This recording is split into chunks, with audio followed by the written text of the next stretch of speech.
Hello and welcome to the channel. Chapter 14, Economic Activities Around Us. Introduction to Economic Activities. Economic activities. These are activities aimed at producing goods and services that have monetary value. Economic activities are undertaken by individuals or organizations to fulfill the needs and wants of people in society. For example, farming, manufacturing, teaching, and providing medical services. Non-economic activities.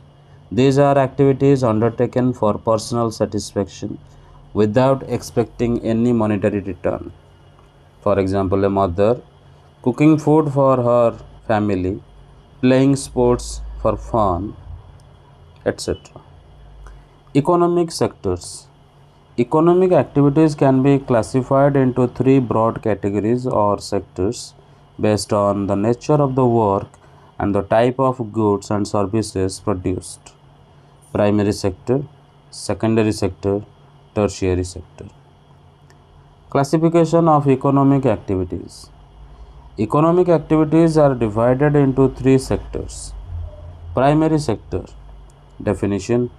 The primary sector involves activities that directly rely on natural resources.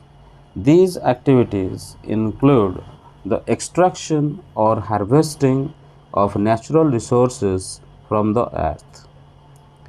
Examples: agriculture, farming crops and rearing animals for food, raw materials, etc.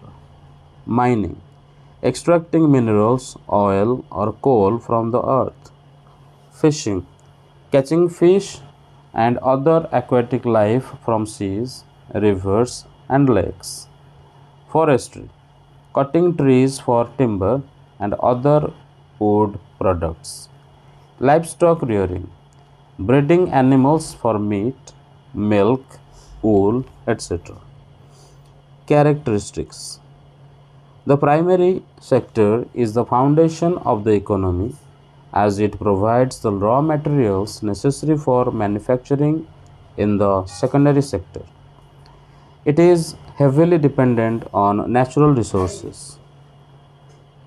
Involves activities such as farming, fishing, and mining, which are vital for human survival.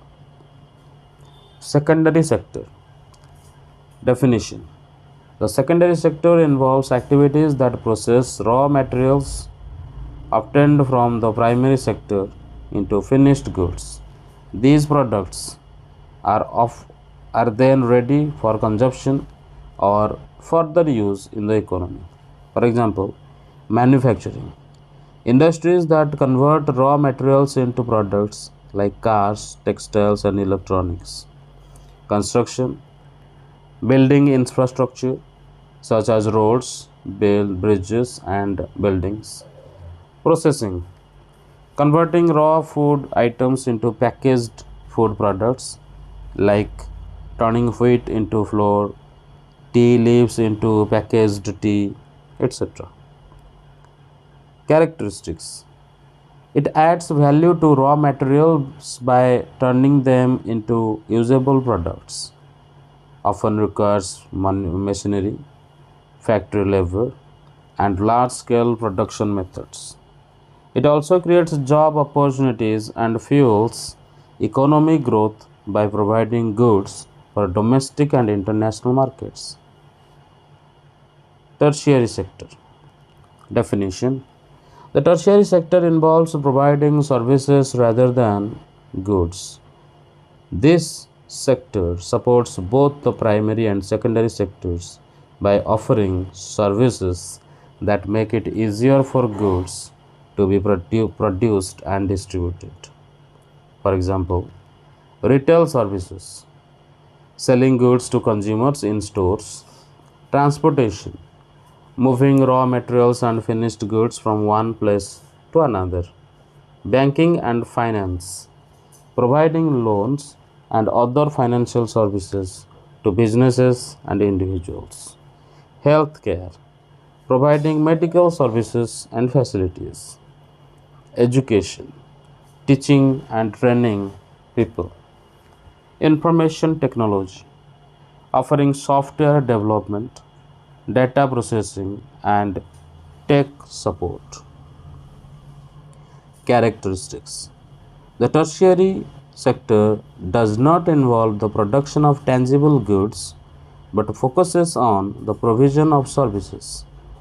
It is essential for the functioning of both the primary and secondary sectors. It includes industries like tourism, banking, education, and transportation, which help in the movement, sale, and distribution of goods. Interdependence among sectors. The three sectors are interdependent, meaning that the functioning of one sector depends on the others. Primary sector provides raw materials to the secondary sector for manufacturing. Secondary sector transforms raw materials into finished goods that are sold to consumers, businesses, and other sectors. Tertiary sector ensures the smooth operation of both the primary and secondary sectors by providing essential services like transportation, marketing, retailing, and financial services. For example, dairy industry in Gujarat. Primary sector: farmers in rural areas raise cows and provide milk as raw material. Secondary sector: Amul, a cooperative, processes milk into products like butter, cheese, and milk powder. Tertiary sector: the products are transported to various cities and towns for sale in retail outlets. Impact of disruption: a disruption in the primary sector, that is, poor harvest or livestock diseases, would affect the secondary sector's ability to produce goods, and the tertiary sector would find it difficult to deliver those goods to the market. Number 5. Case study: Amul Dairy Cooperative. Problem: before Amul, farmers had to rely on middlemen to sell their milk, which resulted in low earnings and exploitation. Solution: in 1946, farmers came together to form a cooperative called Amul. Primary sector: farmers provide fresh milk to the cooperative. Secondary sector: Amul processes the milk into various products like butter, cheese, and milk powder. Tertiary sector: Amul products are distributed to retailers and consumers through a vast network. Impact: the cooperative model improved farmers' incomes, empowered them, and created a sustainable business model that benefits all sectors. Number 6. Recycling and sustainability. Recycling is the process of converting waste materials into reusable materials, thereby conserving resources, reducing waste, and saving energy. Environmental impact: recycling paper, for instance, helps conserve trees, reduces water usage, and saves energy. For example, recycling 1 ton of paper saves 17 trees and uses 70% less energy compared to producing new paper from raw materials.